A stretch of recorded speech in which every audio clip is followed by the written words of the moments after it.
All right, let's bring you in. Let's introduce. Welcome to John Michael's Rock Box. We're very excited today. Got a couple of actors. Yes, they're twins, Brent and Shane Kinsman.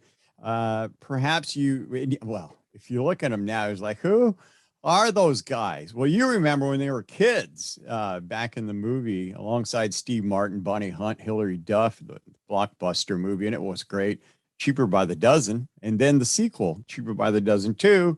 Also, you guys were in the comedy drama Desperate Housewives. So welcome, Brent and Shane. Hey, let me see. I think I have a crowd thing here somewhere. There it is. Huh? Oh, they're excited. Oh my gosh. You're too much. I love playing with these things, man. So fellas, man, I was looking at your bios. And it's funny because I was reading each one, and being that you're twins, it kind of almost said the same thing. Yep. And the name, especially for what you like to do now. But we'll get into all that stuff. So, what's been going on since you were what? How old are you now? We're 23 now. 23. About to turn 24. Yep, in November. So some time has passed. Yes. What were you guys like? 4, 6? We started when we were 4.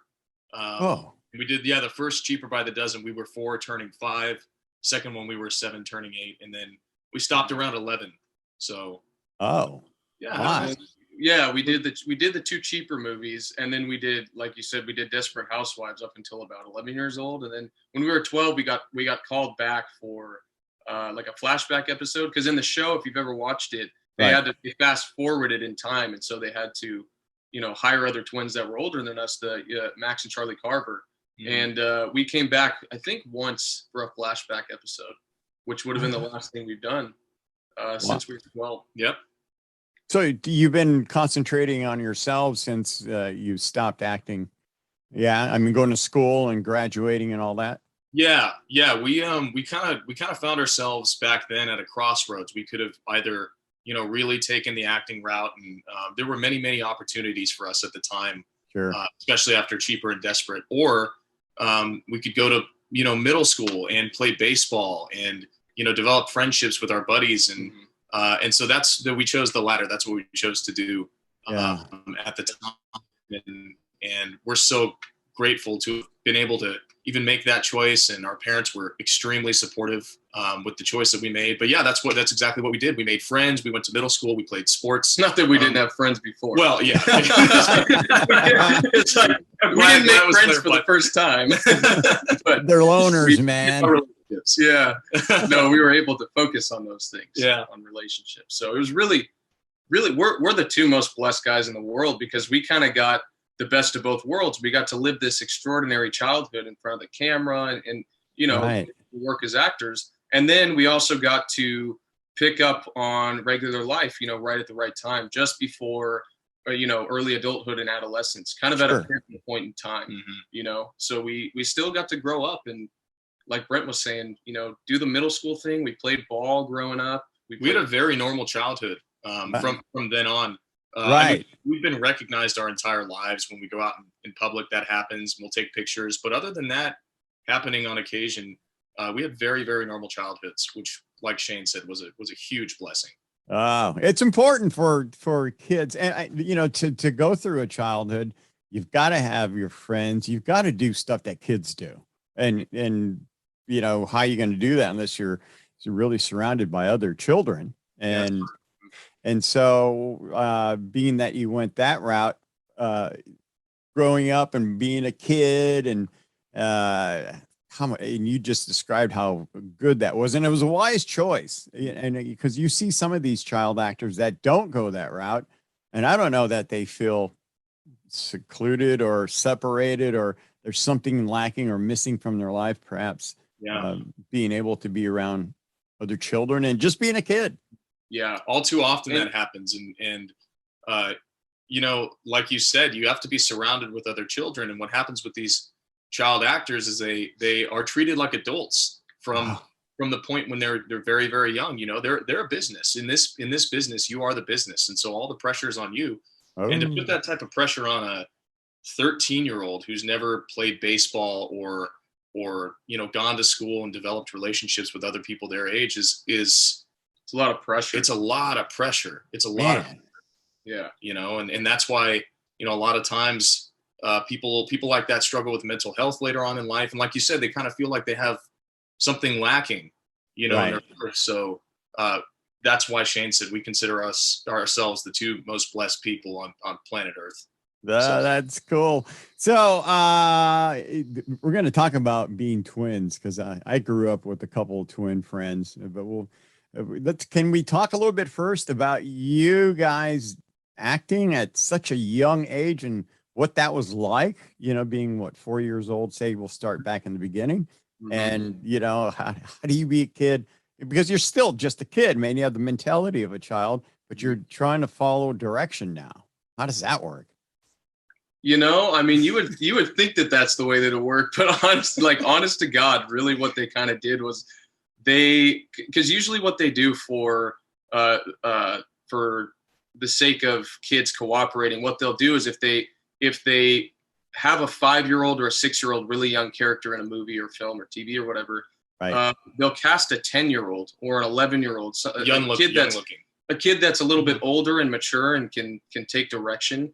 But it's younger, so that they can, you know, be professional on set, and that they chose not to do that with us when we were casted in Cheaper by the Dozen and Desperate Housewives too.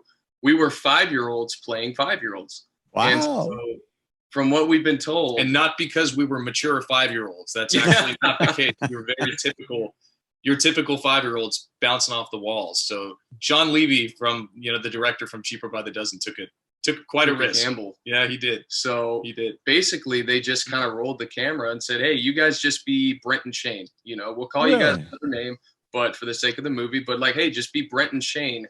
And you know, it was kind of a wind them up and watch them go kind of thing. So I imagine that on set, trying to control us was really unpredictable. You know, that's why Mom was always close by. Mom was busy. Mom was busy in those days. Oh, I would imagine. Gee, I mean, you know, so you don't really have a big memory, because, you know, remembering things when you're 4 years old is not the easiest task.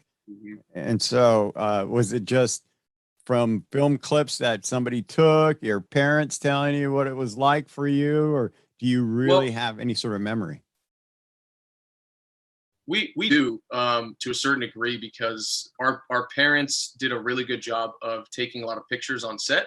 And so one of those things where, like, we have photo albums at home. We have a whole photo album or a couple volumes of photo albums for Cheaper by the Dozen 1, Cheaper by the Dozen 2, Desperate Housewives. They're all, you know, segregated and organized. And, you know, even just recently, I think a couple months ago, I cracked one of those albums and I was just looking at some of the pictures, and all these memories just came flushing back, you know, and they're blurry but all these memories of like being on set, and like I remember what some of the sets looked like. I remember like what the house smelled like. It's like it just took me back in time, you know, 5 years old. So we remember. I think I speak for both of us when I say we remember probably more than you would think, but it just is triggered by pictures and. And it was funny, actually, a couple years ago, we went to, on the same note, we went to a sitcom at Warner Brothers Studios. Our dad got tickets, and so we went, and we stepped on set, went through the door and stepped on set to go up to the stage where the audience, you know, sits for the sitcom. And just the smell of the studio, just, I mean, it's all like, you know, it's the stage, it's all just wood and what do you call it?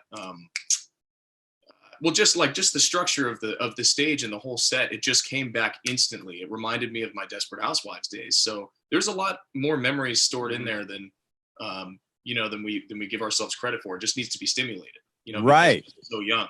I get it. That makes sense, and it's a good thing that they took a lot of pictures, because you're right. A lot of recollection will come from, or like you say, stimulated by either photos and or smells, which, you know, music has the same kind of thing, you know, so you hear something, you see something, you smell something, and it's just like, oh, back in time. Yeah, you remember. It's like, wow. And hopefully they're all great memories. Yes, they are really, really fond memories. I mean, we you know, people ask us all the time, like, oh, what was it like being child actors? And we tell them, they say the same thing. Oh, what's it like being twins? And we tell them for both answers, we go, I don't know what it's like to not have done that. You know, we've been twins our whole lives, and our child acting careers were what we grew up on. So it's like, I know, how do I put it? Like, I don't know anything, you know, we don't know anything different. We don't know any different, just simply because that was our life experience. And like you said about the memory, all good memories. We, again, we're super, super blessed our entire careers with amazing cast and crew, amazing directors, and people really treated us well on set all the time, and treated each other well. I mean, with Cheaper and with Desperate, just great experiences. I mean, really no bad memories. That's awesome. That's fabulous. And being a twin, like I'd mentioned earlier, because I grew up with a couple of twins, there's a certain kind of bond that's, I don't know, that it can be actually explained, that you guys have with each other. Like you feel things for each other that nobody else can sense. Is that right? Oh yeah. And it's kind of hard because in our case, I mean, we're so close. Not only obviously do we have the identical DNA, but we grew up doing the same things, you know, having the same, hence our similar bios. Yeah, right. But the point that I'm getting at is, like, you can't really tell what's nature and what's nurture in our case, because we did grow up doing the same things. But it's so funny. We'll be in, you know, oftentimes we'll be in public, and some word or some phrase or something will trigger a thought in both of our minds, and then we'll look at each other and be thinking the same thing. And who's to say that's nature or nurture? We really don't know. We just know probably both. It happens. Probably both. Do you guys say the same thing? Like maybe say the same phrase at the same time? You know, like, well, we have to take turns talking. We've learned to take turns talking, because if we talk at the same time, we'll spit out the same phrase. Yeah. And all of our buddies razz us for it. They're like, oh, you're such twins. And so we've kind of learned to take turns, you know. It'll happen often when we're like, I don't know, like leaving somewhere. Somebody will say bye and we'll say goodbye, or say the same thing at the same time. And we'll walk out of the door and go, oh my God, it happened again. It's that certain bond that like I say, it's really undescribable unless you're a twin, I think. Really, you know, because my friends were the same way. They were, you couldn't separate the two, unless they decided one wanted to do something, the other one wanted to go off and do something else. Otherwise, inseparable. And I've known them since we were children, and they're way into their adulthood, and they're still hanging out with each other. Do they live close to each other? Yeah. Yep. That happens a lot. I don't know if that's going to happen with us. I can't, you know, probably. We'll probably end up living at least close to each other, because we're not inseparable in the way that, you know, we're attached at the hip. We definitely are two individuals with, you know, different characteristics and stuff like that. But we work really well together, and it's like having a best friend. It's like when you have so much in common with somebody, you can laugh about the same things, and you see the world through a similar scope. And it's like, man, it's like a little club. It's almost like a little club. You know, there's nothing better than that. It's like what Brent was saying, where you hear a joke or you hear something and you think of the same thing, and it's funny because you know what the other guy's thinking, but you don't have to say it. And might I add, that's an acquired taste over the years, because we used to, I mean, that's true. We fought a lot growing up, and it's taken a lot of hard work to get to the point where we can actually work together in an advantageous way. Oh, sure. I mean, being a twin is a really amazing opportunity if you see it that way. And as we've grown older and, you know, just had more life experience and been more exposed to the world and all those things, you realize how important that bond is. And unfortunately, like, we've seen cases with a couple buddies of ours that are twins that they've destroyed their bond to a certain degree since they were young, and that'll be really hard to get back for them if they ever do. You know? Yeah. I think it comes from wanting to be an individual, because that's the whole struggle as a twin, is people kind of couple you together and they assume that you are the same person just because you look the same to them and act similarly. But it's a constant fight for your individuality. It's a balance between, yeah, we hang out because we choose to and we like each other and stuff, but I also want to have my own life and have my own friends and my own sense of individuality so I can function in the world as an individual. And I think that's where a lot of resentment comes in between other twins when they make the choice not to, love each other and hang out with each other. It's because they've been probably linked together their entire lives, and that forces you to want to be like, I can't associate with this guy. I have to build my own identity. And Right. through phases like that too, many times. Oh, so you have to find that fine line of being together and yet still become separate individuals. Yeah, it's a thin line. It is a thin it's line. a dance. Yep. Oh, wow. It's really easy to become codependent on somebody that you share a lot of interests with and have a lot of things in common with. To a certain degree, we almost share thoughts. Oh yeah. We're saying so. It's like it's easy to become codependent. It's like, why would I speak if I can just have Brent speak for me? And and vice versa. Like that's a real thing. Oh yeah. It's a dance.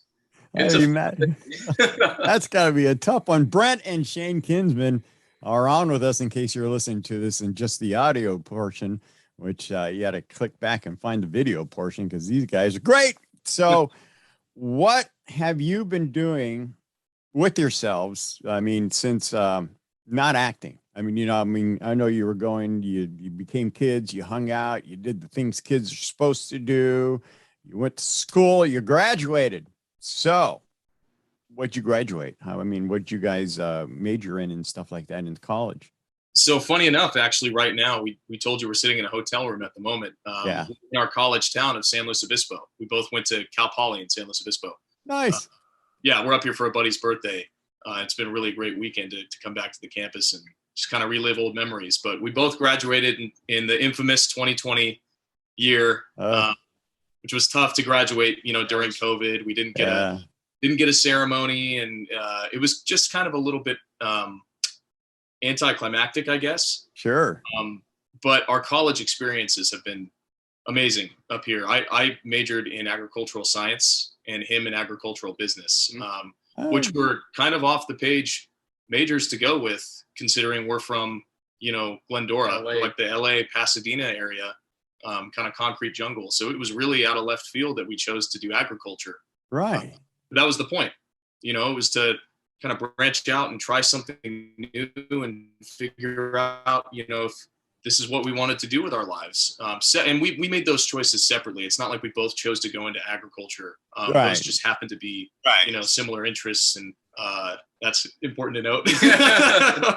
But yeah, we had friends from high school whose parents had worked in the agricultural industry and done really well for themselves, and they love the culture and they love what they do. And so that kind of had an impact on both of us, and thought we'd give it a shot. And Cal Poly was kind of both of our number one choices because our dad went to the junior college up here at Cuesta, and he couldn't speak highly enough about his experience in the area back in the day. And so Cal Poly's kind of always been on the radar. And then coincidentally, it's a humongous agricultural program. So that's kind of how we ended up there. Wow. So the business of agriculture really seemed to stem something in you guys to want to pursue that career then. Yeah, it was definitely an interest, I think, but it was also, we really wanted to just both go to Cal Poly just because of the area and the school, and just wanted to get into the school. And we're like, okay, once we get into this school, we'll figure out what we want to do with, with our degrees and stuff afterwards. Sure. And so we kind of applied, we've been into like kind of nutrition and stuff our entire lives too. That's just an interest that we've taken. And so we figured we'll apply, to school for agriculture, because we'll learn about food. We'll learn about everything that, from where from when your food is on the farm, or, crops and whatnot, to where it gets, to your plate. And at the time that was just, when you're a high schooler, you're 17 years old, you don't know what you want to do. Oh, heck no. So, no way. Yeah. So we were like, not that we do now. Yeah, not that you ever do. That's true. Not that you ever do, but it seemed like a good idea back in the day. Sure. When you're supposed to, make this huge investment into college, and you're almost pressured to kind of pick the career path that you want to go. Not the career you want to go because you you change careers all the time, but like Sure. you're forced to pick a major. And the way that Cal Poly works is you have to declare your major before you even get into the school. Whereas sometimes with other colleges, you can get into the school and take general ed classes and for that whole thing for 2 years and then declare your major later on. Oh. So, but Cal Poly works reverse. You take all your major classes first and up front, and then afterwards you take your general ed. So before applying, you have to declare a major. Oh. So part of it was just eeny, meeny, miny, mo, like to a certain degree. It was nothing more than a hunch. And well, that kind of makes it tough because I remember, and I think it has been since the dawn of time, you know, unless you were going to follow in your parents' footsteps, that to know what it is that you want as a major is, you know, I don't know what I want to be yet. And even after high school, you're still what, 17, 18 years old, right. You know, and it's like, well, I have no idea. You know, when I was that young, I used to think that 30 was near death.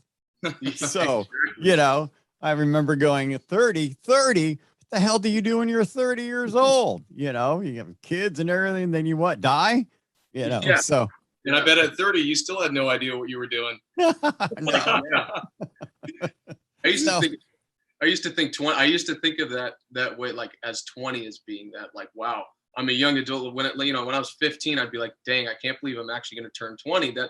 That seems like young adulthood, and that's so far beyond what I can conceive right now. And here I am at 23 going, I wish I could tell my 15-year-old self that I still don't have it figured out. You know, it's just a constant journey, but in the best way. Absolutely. And I imagine it's like that for the rest of life. Yeah. You know? Oh yeah, absolutely. You know, you go out and you just try things, I guess, is what it is. I mean, you know, you guys have done great. You started off fabulous being a child actor. You took a break and became kids. You went to school and picked a major that, you know, you think that was interesting to you. And really, it comes down to what is it that seems good for you, you know, and, you know, granted, oh, well, you should be a lawyer. You should be, well, go continue on with your acting. You guys are actors anyway. You've been there before, but what if I don't really actually want to do that? And so agricultural kind of sounds like interesting. So it's kind of cool that you guys are able to find something. Does that make sense? Yeah. I mean, we just kind of gave it a shot. It was just some sort of interest that, you know, we somehow developed in that time during high school and pursued it. And it was a total culture shock too. Cause like Brent was saying, we're from the concrete jungle and, sure. And we've never been so close to agriculture. San Luis Obispo is such a funny town because it's a coastal town. It's right on the beach. So that part of it, and it's a college town too. You have half kind of like beach people and like surfer people. Surfing's huge here. But then you go inland just a little bit, or you go north a bit to Paso Robles, and it's complete cow town. Like agriculture, rolling hills, you know, pastures, the barns, the whole thing.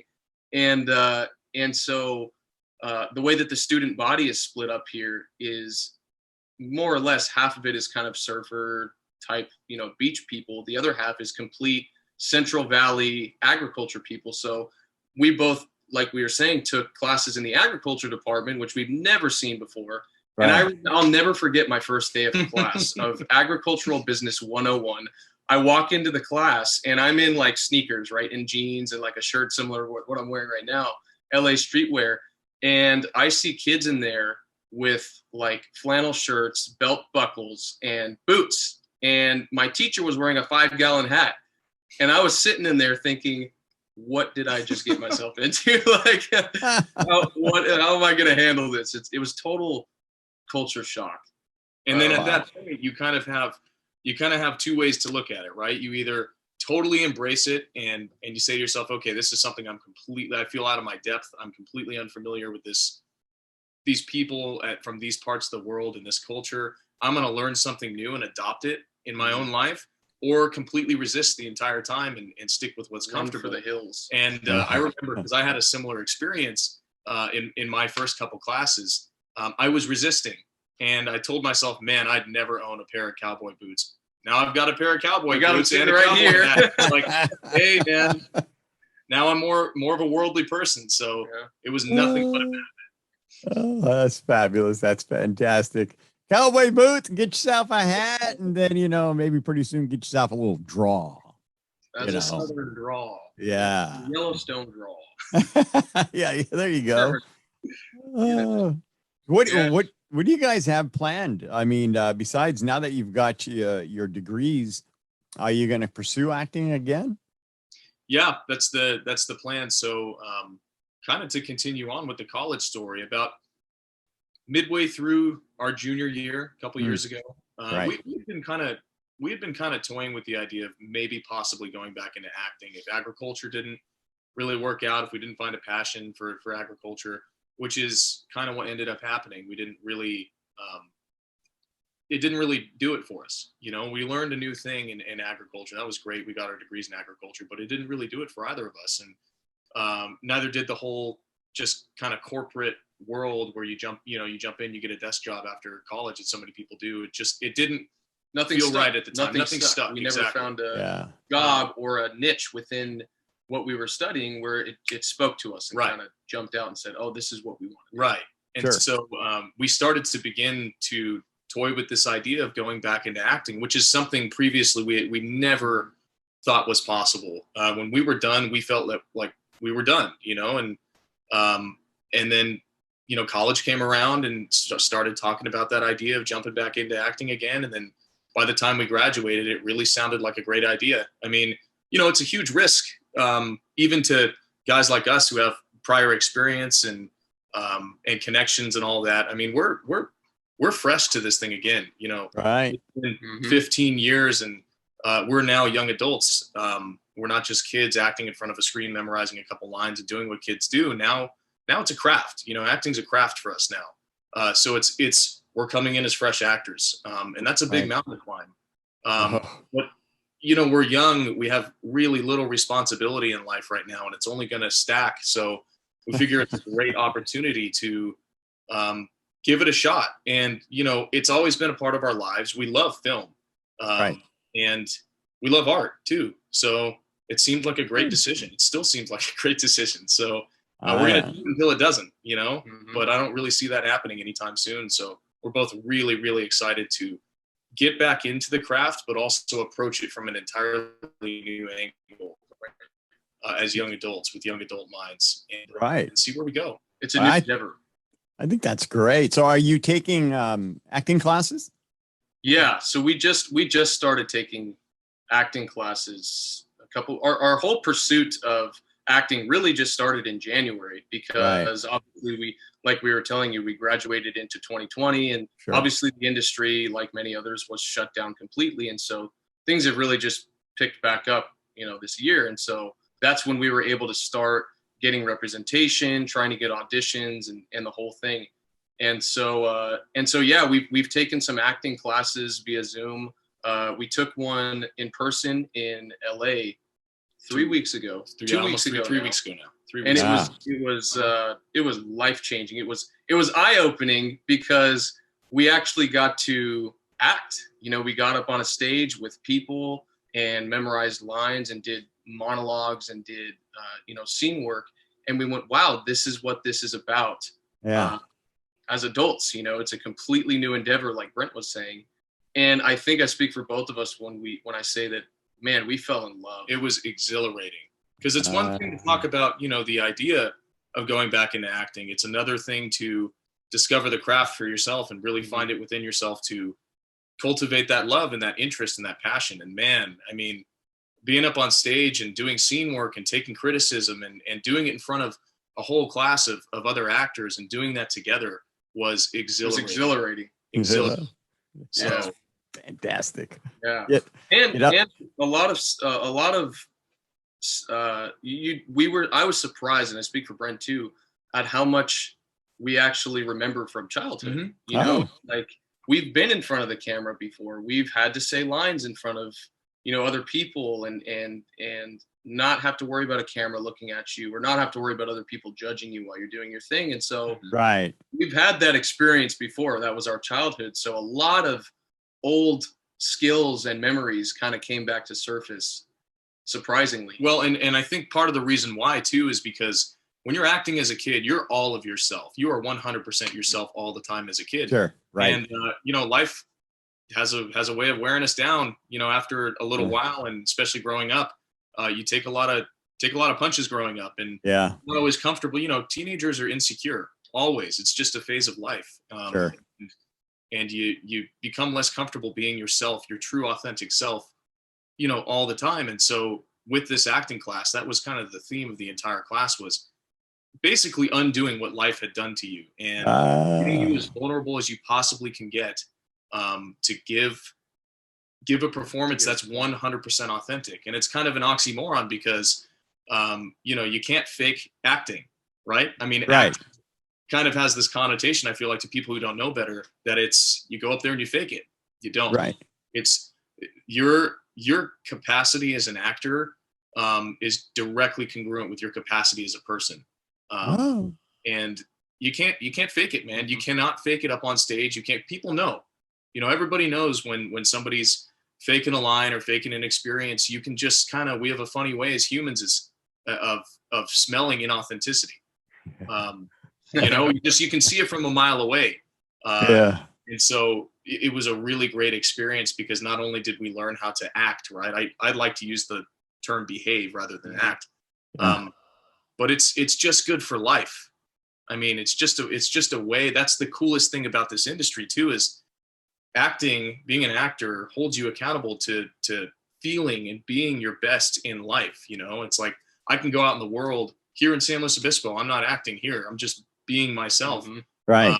But I can feel experiences deeply, and I can connect with people on a deep level because in the back of my mind, I'm thinking, oh, that's going to translate into a scene one day.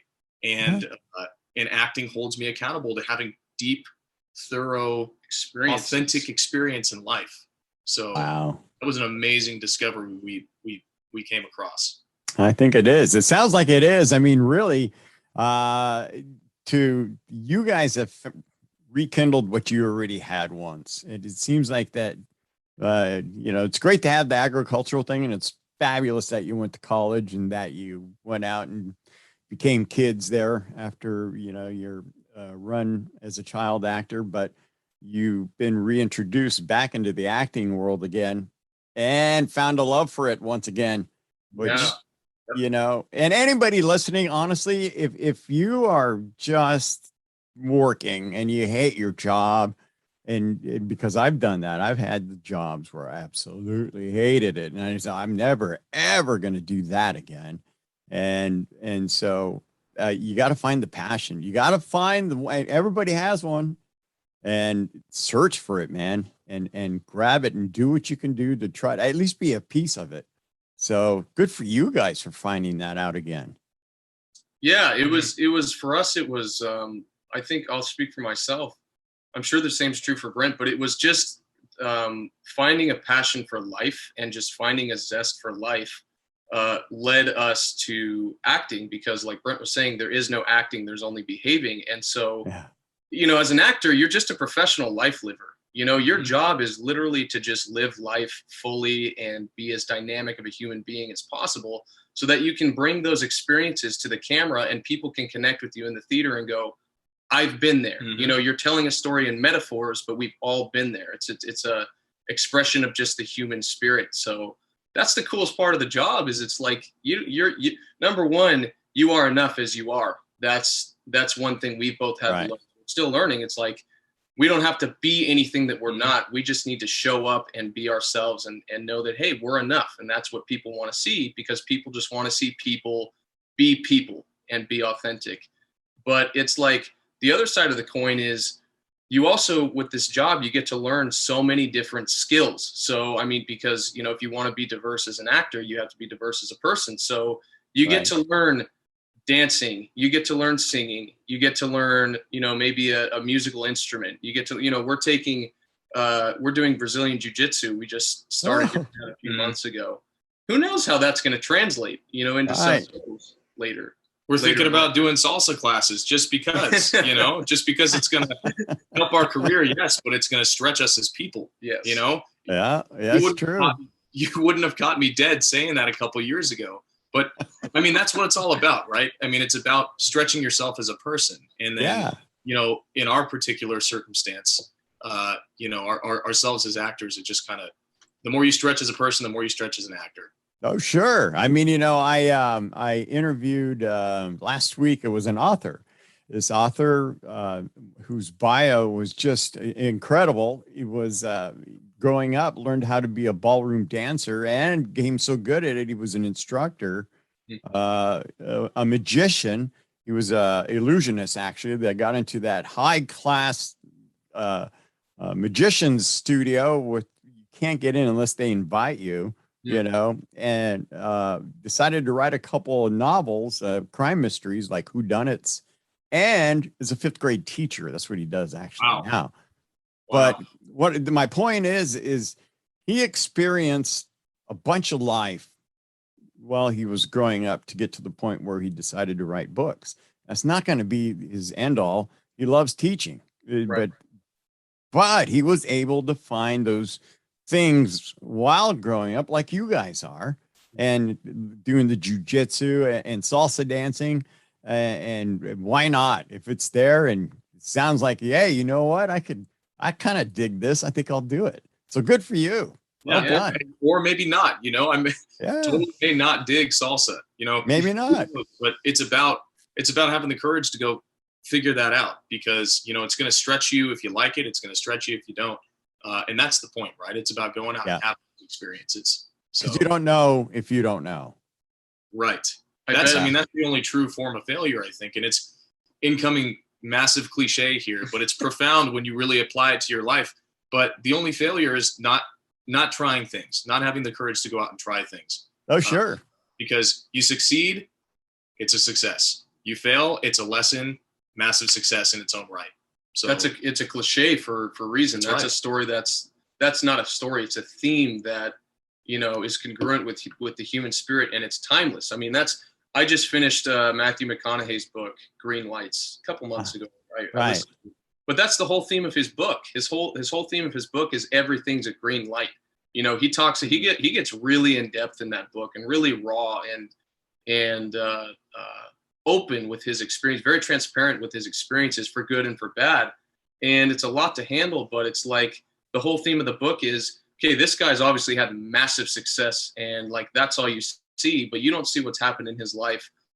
You don't see the failures that brought him those, you know, successes. And the whole theme of the book is everything is a success because like kind of like what Brent was saying, if you do something and you succeed, it's a success. If you do something and fail, it just puts you on a narrower road to find what it is that you do want to do and what it is that you can succeed at. And that was McConaughey's whole point in that book and the whole theme. And he's just an engaged person in life. He's just a zestful person. He just has a zest for life. And that's the whole point. It's not what you do or, you know, your failures or anything like that. It's just being engaged. It's that you're doing. It's not what you do. It's that you're doing. Yeah. I like that. You guys are very, very wise in your young years. That's, and it's cool that you found all these things out at 23 years old. That's just freaking awesome, man. Hey. and for those of you listening, Brent and Shane Kinsman, whom you probably remember, and I'm sure you do, Cheaper by the Dozen in the sequel, Cheaper by the Dozen 2, also Desperate Housewives, who are now, looks like you guys are going to be actors again, which I'm very excited about. I think, can you explain? I think it's going to be great for you. Okay, so just for the layman that's sitting here going like, I've never acted. I have no idea what that concept is. It's great to watch people, you know, doing stuff, and I could sit there and watch a TV or a movie and go like, man, I felt like I was part of that. I understand that character. Can you explain how it is for you to become somebody up on the screen? Is that that's fine. I don't want to see. Look, here we go again, tripping over each other. We're probably about to say. Surprised it took this long. We're probably about to say the exact same thing. I'll just add really quick that I think another misconception about acting is that you have to put yourself in front of people and become somebody that you're not.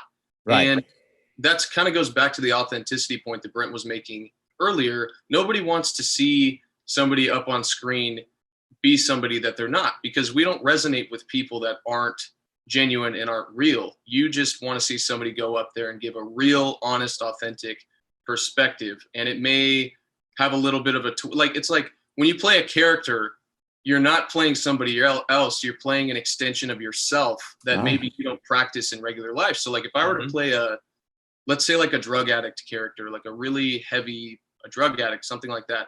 Right. I'm not that way in real life. Like Shane Kinsman is not a drug addict. I don't do those things because that's just my personal choice. But like, is there a, and so it's hard to relate, but is there a possibility that I could become a drug addict? And like, is there like that, the question you ask is what if, like, what if I were to become a drug addict, or what if I were to become something that is totally out of pocket, that's out of Shane Kinsman's, regular personality. Sure. And so you're not really becoming somebody that you're not. You're just trying to connect a part of you, or a part that could have been you, with a character, with characteristics that you don't practice in your everyday life. But still wield, though, that you still have those things that are a part of you. Yeah. I mean, I love this example. I bring this up all the time. I think the best example of this is Christoph Waltz in Inglourious Bastards. He plays, have you seen the movie? Have you seen Inglourious Bastards? Yeah. So he plays this brilliant Nazi colonel in charge of basically capturing all of the Jews in France, right? And the opening scene of the movie, he goes into this farm and meets this French family who's harboring Jews under their floorboards. And as he speaks and as he carries himself out throughout the scene, you obviously know, like, up front, who are the heroes and who are the villains.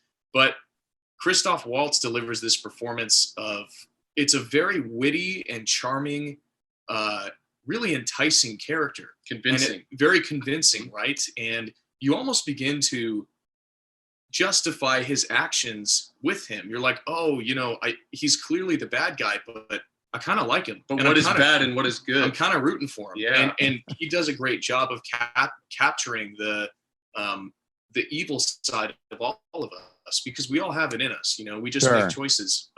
We all have the capacity to be good and bad. It's the tale of the white wolf and the black wolf, right? Like, which one do you feed more? That's the one you're going to become. But we all have that within us. But then you take a guy like Christoph Waltz, who is playing this character that feeds the dark wolf, but he does it in a way that's so justified almost, and so charming that it's the way that we justify our own wrongdoings. We know they're wrong, but there's a million different ways to validify, wrongdoings, even though they're wrong. Right. And that's why I resonate with that performance on screen. It's like, man, I know he's the bad guy, but it's so charming. I want to root for the guy. He makes you question what is bad and what is good, because he does one principle we learned in this acting class we just took is promote your character's point of view. You always want your character to win. And so you can't judge your character. You have to just promote their point of view. So even if you're technically the bad guy, or you're representing the bad guy, you got to get your audience to a point where they're like, man, this guy's so convicted. I don't know what's good and what's evil anymore. He's just, like, from his point of view, he's doing the right thing, because that's what we do as human beings. We always think that we're doing the right thing. Nobody does something that they believe is the wrong thing. Right, everybody who's ever done anything believes it's for the right reasons. Yeah. Right. So with Christoph Waltz, he articulates himself in a way where he's like, dang, he might actually be the good guy. I can't tell what's good and what's bad anymore. Even though on paper, obviously killing people is a bad thing. But that's how you develop a character that, you don't necessarily practice their characteristics or resonate with in daily life, but you have to be, it's all about empathy. It's about having the empathy for the character, saying, I could see that character's point of view and justify it and validify all those things. I'm not that way, but I could be. But you could be. When you come across the villain, right? It's the the villains that are just clear-cut agent of evil type of thing. You're like, okay, he's a good guy. I'm already rooting against him. But that's kind of the extent of your feeling. But then you take a villain like Christoph Waltz in Inglourious Bastards, and you're like, oh my gosh, I feel like I can justify this guy. I feel like I kind of relate to him. And man, that's when you walk out of the movie theater going, what is up and what is down? Yeah. You know? And that's the point. And that's the point. And, you know, that's the point. That's one of the fundamental questions we ask ourselves as human beings is what is good and what is evil? It's never clear cut. It's never clear. So is going to a movie for you guys, can you just watch it as a spectator and not as an actor because you've been there? And you know what I mean? Separating the two? Yeah, I mean, at this point in time, I love going to the movie theaters as a spectator. It's hard to say because, again, we were child actors, right? Sure, right. It wasn't, although it was a career, I don't think we really considered it as such when you don't when you're 8. You know, looking back in hindsight, we realized those years it was a nice little career, but that kind of left me in this state of blissful ignorance. And it's like, now I can go to the movie theater. I've gotten to the movie theater my entire life just as a spectator, you know? Right. Sure. It's funny though. Funny you bring that up because now that I'm taking acting classes and getting back into the swing of those things as an adult and I'm thinking about it, man, I can't watch a movie without analyzing it. You can, but that's the point. But like, that's the point. I mean, you don't have to be an actor or a producer or a director to analyze a movie. The whole point of movies is they resonate with the common person. And so you can just be a common spectator and analyze a movie to the degree that anybody else could, to the degree that even the actor in the movie could, because that's the whole point. You know? Yeah. And the same thing with anything in the arts. I mean, I used to be so intimidated by the arts, quote unquote, because I thought, man, I know nothing about art. And now what I'm starting to learn is, even though you don't understand something in art, whether it's a sculpture, a painting, or anything like that, you do understand all of it at the same time, because it's subjective to you, and that's the whole point. It's like you as the consumer, you can't convince yourself that you don't understand something, because as long as you look inside yourself and interpret it in a way that relates to your own life, you understand. You get what's going on. The same thing is true with film. There's another profound cliche for you. Yeah. Do I have one of those little things? Oh, no, hold on. There it is. There it is. You know, I've got to get used to the colored buttons and know which one's what. I thought I would have memorized that by now, but nope, not yet. Shane and Brent Kinsman are on with us, and man, it's fabulous to have you guys hanging out. And you know, you have some great insight. And it's just fabulous that you're getting back into this acting thing. And so before we ask you what you're going to get into, is there anybody that really kind of just, you know, what's the word I'm looking for, that you're starstruck with, say? You know, I'll speak for me. I think Shane probably feels the same way. I don't know if I don't know if starstruck is ever the right word.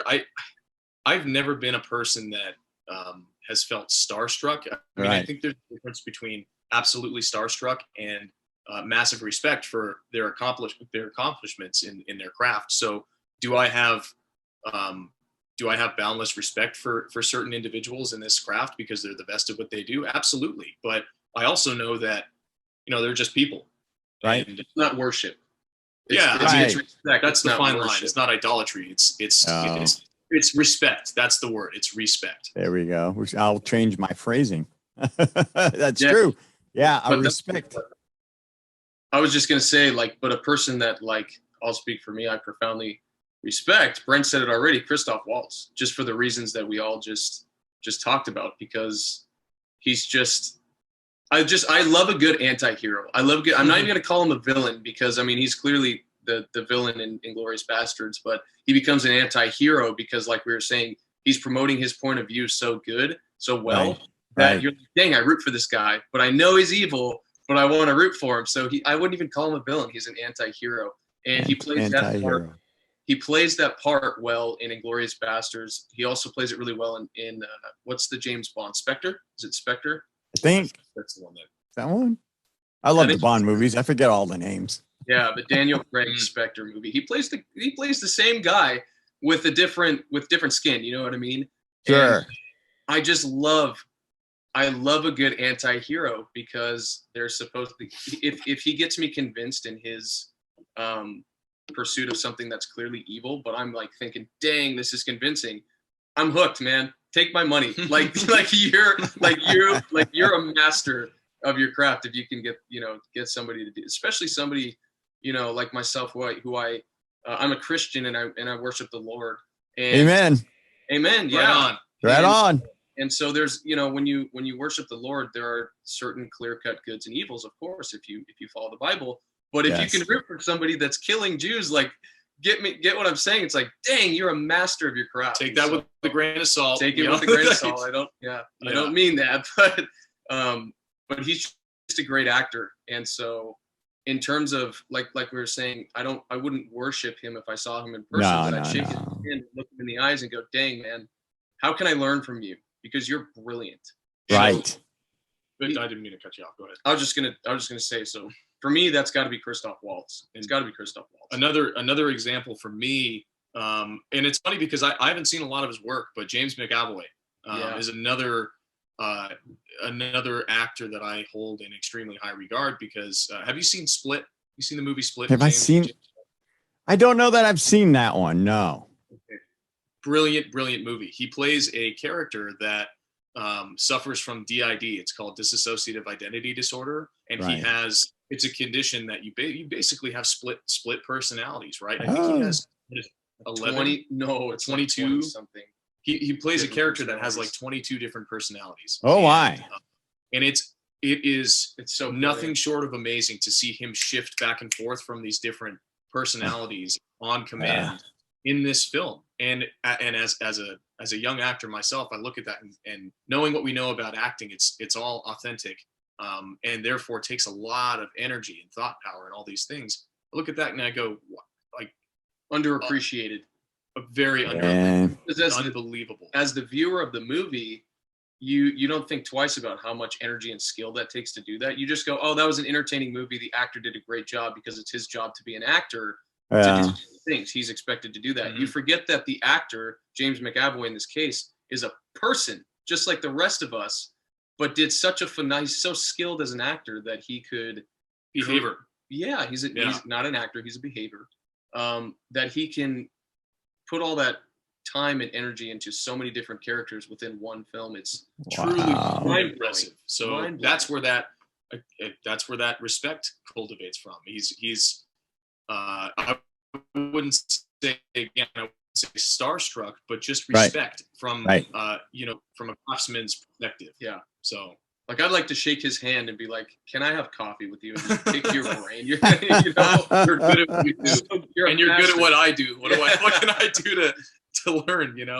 Yeah, teach me your ways. Yeah. It's amazing.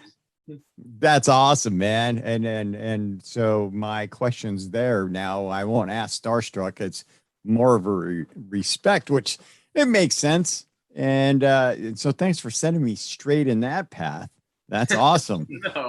Have you guys thought about, or maybe you've done it, voice acting, like in, say, animated movies? No, we haven't done it. I mean, we've been told a few times to look into it. I would love to get into that. I mean, seriously, who wouldn't want to be a cartoon? Right. Huh? Right. It's like it reminds me of Mark Hamill as the Joker in the animated Batman series. Oh, it's so brilliant. I mean, his voice is more animated than the character itself. And the character's the cartoon has to catch up. Yes, that's how I feel. Like the cartoon itself has to catch up. And this is something that's make believe. You can create anything you want in a universal cartoon. And it has to catch up with Mark Hamill's voice and personality.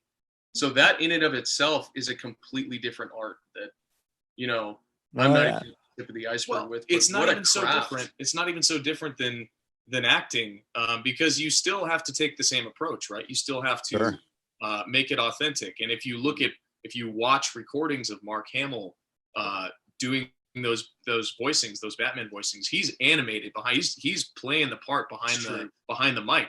It's just a cartoon on the screen. So it's kind of the same approach. Oh, I would reckon. I haven't experienced it myself, but I would assume. I like that. I'd reckon. See, with the cowboy boots. You wearing That's your the boots? San Luis Obispo coming out, man. That's right. Y'all are talking to Brent and Shane Kinsman. So got panel on and everything. Got my boots on as we speak. You know, hop in my turbo diesel later. I love it, man. A big old 4-wheel drive. Got my big old 4-wheel drive. So what is in your future then? What can people expect to see from you guys now? We have a particular interest in the sci-fi space, you know, kind of Marvel, Star Wars, those movies are so popular and so powerful because I mean, I'm sure a lot of filmmakers would call them trite, but they're so relatable, and there's especially Marvel. Those movies are so well made from every cinematic standpoint and from a writing every standpoint you can think of. They're just so brilliant at telling the classic hero story, the Greek mythology, modern Greek mythology, you know, like when people look back, you know, hundreds or thousands of years from now, they'll look at the Marvel films and go, wow, that's mythology. But now we have the technology to bring it to life instead of writing it on caves, you know, in the form of hieroglyphs or, you know, painting it. Like we have the technology and the animation or words. We have the technology and the animation capabilities of literally bringing anything to life, anything you can in a way that's not even corny. It's completely convincing. So is there anything more badass? Oh my gosh. No kidding. I mean, I love Marvel. I've more recently than the latter have fallen into the Marvel. I mean, I'm currently in, Daredevil. So I'm watching Daredevil right now, but I had seen prior ones before that were, you know, all those characters of Marvel when they were a team. And then there's Jessica Jones, which is the first one actually that I fell into, which is Marvel. And then as Jessica Jones and all the others who had superpowers get together, and then it's been splintering off, and now it's Daredevil. But I love Marvel. I think it's fabulous. Yeah, and the cool thing is, here we go again. Just the cool thing is, like, everybody can be a fan now too, because it's just, I mean, so I was recently, sometimes I'll look up like reaction videos on YouTube. Those are the best, right? If they react to like, I don't know, like Marvel's Endgame trailer, or the one I was recently watching was Luke Skywalker showing up in The Mandalorian. And spoiler alert, you should have said spoiler alert. Oh, this is old news, dude. Everybody's never know. You know. But I was watching reaction trailers of people film themselves, you know, while they watched the last episode, and the amount of diversity of people that all gather around their TVs to watch The Mandalorian is amazing. You see just different types of people from all different types of walks of life. And they're all going, oh my God, it's Luke Skywalker, you know? Yeah, like, whether it's in Japanese, whether they're in, you know, Montana, it doesn't matter where you're from, what you look like. Gender, ethnicity. Everybody in their own way is saying, oh my God, it's Luke Skywalker, you know? And that's what's so special about telling stories, is they're as essential to the human spirit as anything else. You know, right below food, water, shelter, and love, stories are a human need. And everybody can relate. It doesn't matter who you are.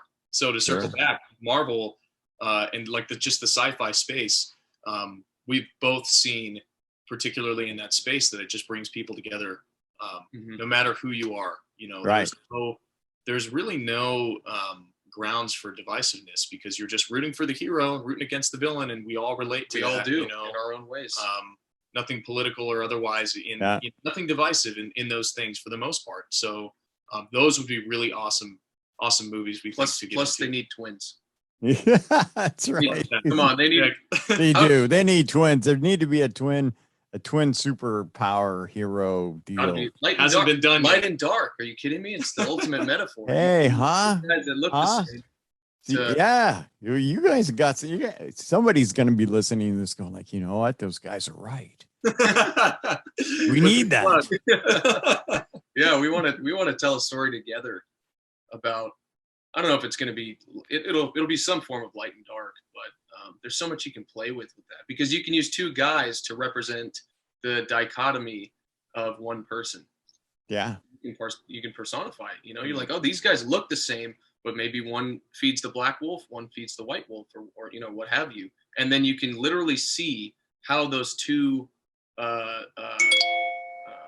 paths differ, Right. by using two people that look the same. It's like, oh, it's a perfect metaphor for what Yeah. goes on in the individual's heart every single day. And yet still have that bond of being twins. Yeah. You know? Yeah. Oh, dude, you guys are on to something. Yeah. You know, We'll see. Time will tell. I'm already looking forward to that movie. we don't know what it's going to be yet, but I'm looking forward to it too. Be in it and watch it. I'm ready. I'm ready for it. All right. So Brent, Shane Kinsman, I heard somebody's timer going off. It could be, but who cares? We're having so much fun. I just want to say you guys are awesome, man. It was great to have you hanging out. And thanks for spending a little time with us here at the Rock Box. So we look forward to seeing stuff from you guys really soon, and continued success with living life and experiencing all that God has to offer for all of us, you know, and found some Christian brothers, man. And that's always awesome. Hey, that's mission number one, right? That is spread the love. Yes. You know, spread the love. That is the whole point. Because aren't we all the vehicle for that? That's right. Acting is the vehicle for that. That is priority number one. So yeah. I mean, you know, we're spreading that agape love, and, you know, being Christians. And I hope everybody listening can find their way to God and Jesus Christ, our Lord and Savior. So, you know, we want everybody to be saved. That's right. That's right. So, well, this was just an absolute pleasure. I can't believe an hour went by that quick. I know. Well, I know. So here's the thing. Because something is going to pop up for you guys, and then you're going to get super busy, but you're going to have a little time in between all that. That's when you got to get back a hold of me so we can do another one. Oh yeah. Anytime. This will not be the last time. All right. We'd love to. Let's keep this conversation open and going. All right. You got my vote. Awesome. I will reach out to Tracy, who, by the way, we have a mutual friend, Tracy Harper, and we love her. And she was our publicist when we were kids. She did all of our publicity work when we were kids, and we just recently reconnected with her. And she is just the sweetest person. We're so lucky that we were able to get a hold of her again and have a relationship as young adults with her, because it's a completely different thing. Of course, we're very, very blessed to know her. She's just great people. When I first met her, I was just like, I love this girl. I mean, I got to wait for her to breathe so I can say something, but I love this girl. And she is fabulous, you know, because Tracy is Tracy. And if you're listening and you don't know who Tracy Harper is, maybe someday you'll have the privilege of meeting that girl. If you're lucky. If you're lucky, because it's tough. She has no time. But, for a reason. Yeah. And so I'm glad you guys found her. I'll reach out to her. We're going to reconnect. All right. This is just the step of many more to come. You guys good with that? It's the opening of a lifelong conversation, and I'm up for it. Well, yeah, we got lifelong friendship that just kicked off. Brent and Shane Kinsman. So happy to have you, man. God bless you guys. It was great. God bless you as well. Thanks for having us. We'll see you soon too. All right, bros.